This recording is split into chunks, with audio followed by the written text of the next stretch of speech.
अगर मैं एमएलए होता तो मैं अधिकारियों के कपड़े उतारने लगा था, मैं खुद कपड़े नहीं उतारता। हम आज़ाद लड़ना चाह रहे, इसका मतलब हम पार्टी को छोड़ रहे हैं।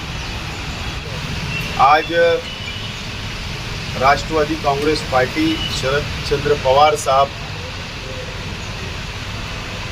मैं राष्ट्रवादी कांग्रेस पार्टी का सदर अध्यक्ष और मेरे कार्यकारी अध्यक्ष एजाज भाई, शकील भाई और शाहिद रेसामाला साहब और सेवा दल के रियाज अली साहब, सफीक बॉक्सर साहब, माइनॉरिटी के नदीम भाई फनी वाला, युवा के अज्जुल हसन वाला, रॉकी आसिम भाई और हमारे मनमोहन सिवाड़े और हमारे इकलाक शाह, विजय एंटी सेल और अर्बन सेल, ऐसे तमाम ही पार्टी के सेल के पार्टी के ओहदेदारान की आज हम लोगों ने यहाँ पर गार्डन में एक अधिकृत बैठक बुलाई थी और तकरीबन 2 घंटा हमारी ये मीटिंग चली और मीटिंग के अंदर हमने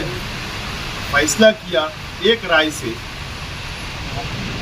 कि जो 2024 में महाराष्ट्र असेंबली के चुनाव होने जा रहे हैं, इस महाराष्ट्र असेंबली के चुनाव में और जो हमने शहर भर के कार्यकर्ताओं के साथ में जो मीटिंगें की, जो मैं खुद इंफरादी तौर पर हमारे सभी जिम्मेदारान से मुलाकात की, वर्करों से सलाह मशवरा किया और आज हमने अंतिम यानी आखिरी मीटिंग हमारे पद अधिकारियों की ओहदेदारान की ली और एक राय से हमने ये फैसला किया है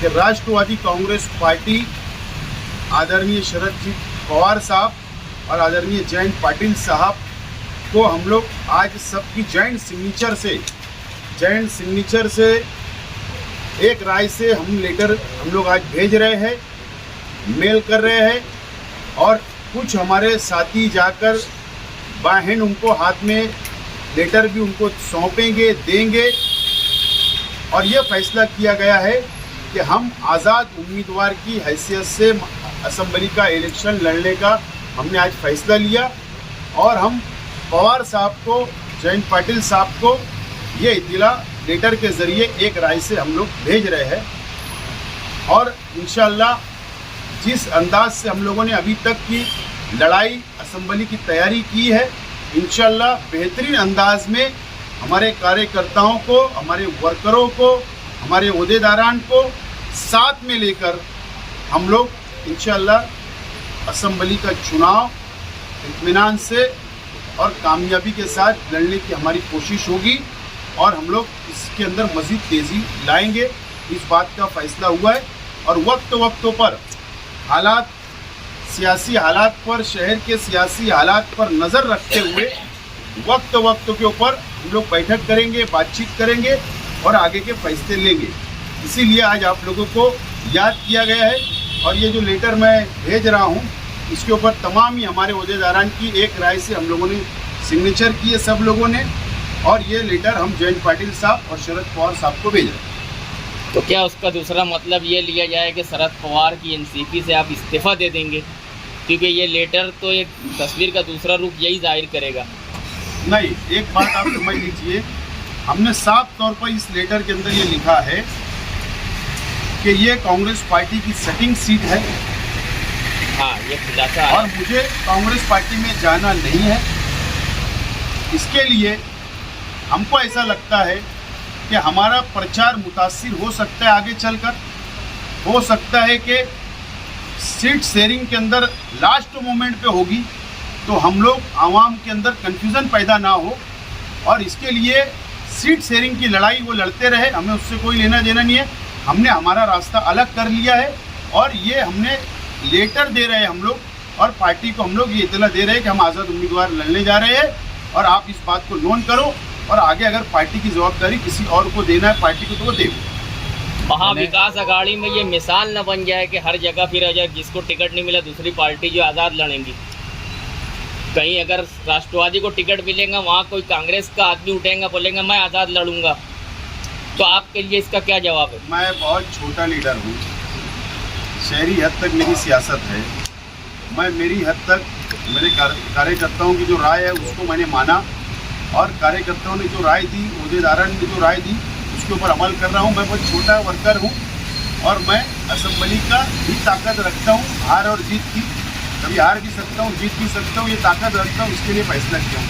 अब रही महाराष्ट्र लेवल के ऊपर एक मिसाल बन जावे, तो ये बड़े नेता है, वो लोग उसका फैसला करें, वो लोग उसके ऊपर कंट्रोल करें। आप पार्टी के खिलाफ जा रहे हैं, आप पार्टी के खिलाफ जा रहे हैं। मैं पार्टी के खिलाफ नहीं जा रहा हूँ।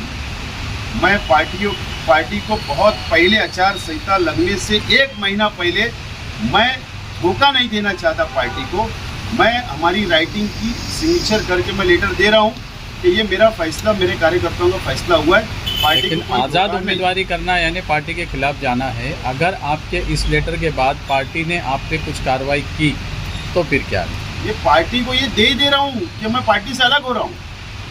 नहीं तो वही बात है कि आप अलग हो रहे हैं पार्टी से। पार्टी से इस्तीफा देना नहीं देना ये दो बात नहीं है। हम एकदम साफ तौर पर इसके अंदर लिखा है कि देखो कैसा रहता है कि ड्रॉपिंग करना अलग अलग लोगों का तरीका है। जो लोग थोड़ा ना समझ होते हैं वो डायरेक्ट मी राजीनामा दे, तो ऐसा सब लिखने से अच्छा है कि हम पार्टी को नोंद करा दे रहे हैं कि हम आपकी पार्टी से इलेक्शन नहीं लड़ने चाह रहे, हम आज़ाद लड़ना चाह रहे। इसका मतलब हम पार्टी को छोड़ रहे हैं। बोलिए और कुछ। अगर आज़ाद उम्मीदवारी में आपको चिन्ह मिलेगा, निशानी मिलेगी, फिर आप ये करेंगे, तो ये आपको मुश्किल नहीं लग रहा कि लोगों तक आपको निशानी पहुंचाने में थोड़ा ये हो जाएगा, देर हो जाएंगी, या निशानी आप पहुंचा नहीं पाएंगे? पार्लियामेंट का इलेक्शन अभी हुआ, शरद पवार साहब को तुकारी निशान मिली, 9 सीट चुनकर आई। उद्धव ठाकरे साहब को मसाल मिली, उनकी सीट चुनकर आई। ये पुराना ज़माना नहीं है, सोशल मीडिया का ज़माना है। हर इंसान के हर घर में 4 से 5 मोबाइल है, व्हाट्सएप चलाते हैं, सोशल मीडिया पे एक्टिव रहते हैं। मैं समझता हूँ कि एक दिन का काम होता है कोई भी निशानी आवाम तक पहुँचाने के लिए। मुझे कोई दुश्वारी नहीं आएंगी और हम लोग इंशाअल्लाह इलेक्शन जीतने की कोशिश कर रहे हैं। इस बेस के ऊपर हम डेवलपमेंट, विकास के मुद्दे पर आवाम के बीच में जाएंगे और हमारे कार्यकर्ता हमारा विकास, हमारा डेवलपमेंट, हमारी बातें आवाम तक लेकर जाएंगे। और मुझे लगता है हमारे वर्कर भी कामयाब होंगे और शहर की आवाम बदलाव चाह रही है। इस पर शहर की आवाम बदलाव चाह रही है और मुझे उम्मीद है कि शहर की आवाम जो डेवलप करने वाला चेहरा होगा, जो विकास करने वाला चेहरा है, मैं समझता हूँ उसको चुन कर देगी। और विकास मेरे परिवार से जुड़ा हुआ है, मेरे से जुड़ा हुआ है, मेरे कार्यकर्ताओं से जुड़ा है और शहर की आवाम पर मुझे पूरी उम्मीद है, विश्वास है, उम्मीद है कि वो इस मरतबा मुझे कामयाब करेगी। गिरना नदी में मछुआरे अब वो बेचारे तो निकल गए, लेकिन उसके बाद सियासत इतनी गर्म हो गई कि आज पुलिस के कुछ ऑफिसरों को भी उस पर बात करनी पड़ी। तो आप किस तरह से? नहीं, पहली बात तो ऐसा है कि अगर मैं एमएलए होता तो मैं अधिकारियों के कपड़े उतारने लगा था, मैं खुद कपड़े नहीं उतारता।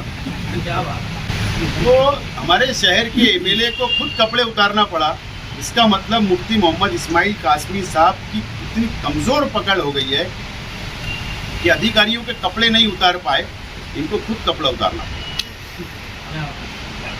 से मिले और मालेगांव के मसाइल पे बात किए, तो फिर वो मुलाकात मीडिया और आवाम से छुपा के क्यों रखे? पहली बात तो ये है कि कोई खुफिया मुलाकात होती जैसे एमएलए साहब करते कहीं जाकर तो किसी को नहीं बताते, लेकिन मेरे साथ अल्लाह का करम है कि 15 लोग मेरे साथ थे। कितने लोग थे?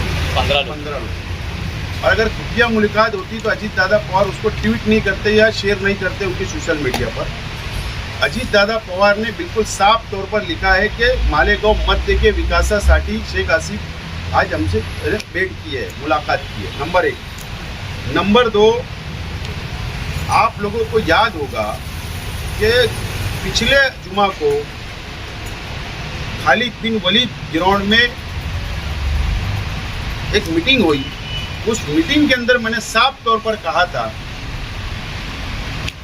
कि मैं आज नासिक गया था, मैं एक जिम्मेदार लीडरान से मिला और मुझको वहाँ ये मालूम पड़ा कि शहर के एमएलए ने एमएलसी के लिए 5 करोड़ रुपया लिया। मैंने तकरीर में कहा, तो ये छुपाने वाली बात नहीं, नंबर 1। नंबर 2, मैं जिस काम से गया था, और मैं कभी भी किसी से ताल्लुक खराब नहीं करता। थोरात साहब से भी मेरे अच्छे ताल्लुकात है, बरकरार रखता हूँ। अजीत दादा पवार, उनके पार्टी से वो अलग हुए, उनसे भी बरकरार रखता हूँ ताल्लुक। कांग्रेस हो, राष्ट्रवादी कांग्रेस हो या अदर कोई भी पार्टियों से मैं ताल्लुकात बरकरार रखता हूँ। लेकिन आज वो पोस्टों पर है, एक ओहदे पर है, नायब वजीर आला है, फाइनेंस मिनिस्टर है। आप लोगों को याद होगा, आप ही के अखबार के अंदर खबर छपी थी कि मैं मस्जिद और मदरसे पर सोलार सिस्टम बैठाने के लिए कोशिश कर रहा हूँ। तो मैं 100 मदरसा व मस्जिद की यादी उनको सौंपा हूँ जाकर उस रोज, और मैंने कहा कि आप माइनॉरिटी डिपार्टमेंट से इसका पैसा मंजूर करके दे। और कल जब मैं मुंबई गया तो मैं वहाँ पर माइनॉरिटी डिपार्टमेंट और फाइनेंस डिपार्टमेंट के अधिकारियों से, मैं बोल रहा हूँ पद अधिकारियों से नहीं, अधिकारियों से मीटिंग किया। और अगर सुधारने की जरूरत, जीआर में तब्दीली की जरूरत होगी तो वो जीआर में तब्दीली करे, इस तरीके का डिमांड भी मैंने कल किया हूँ। तो मेरी मुलाकात शहर के विकास के लिए, मदरसा और मस्जिद की यादी सौंपने के लिए गया था, कोई राजकीय चर्चा नहीं। अगर मुझे राजकीय चर्चा करना रहती थी तो मैं आज आज़ाद उम्मीदवारी का फैसला नहीं लेता था।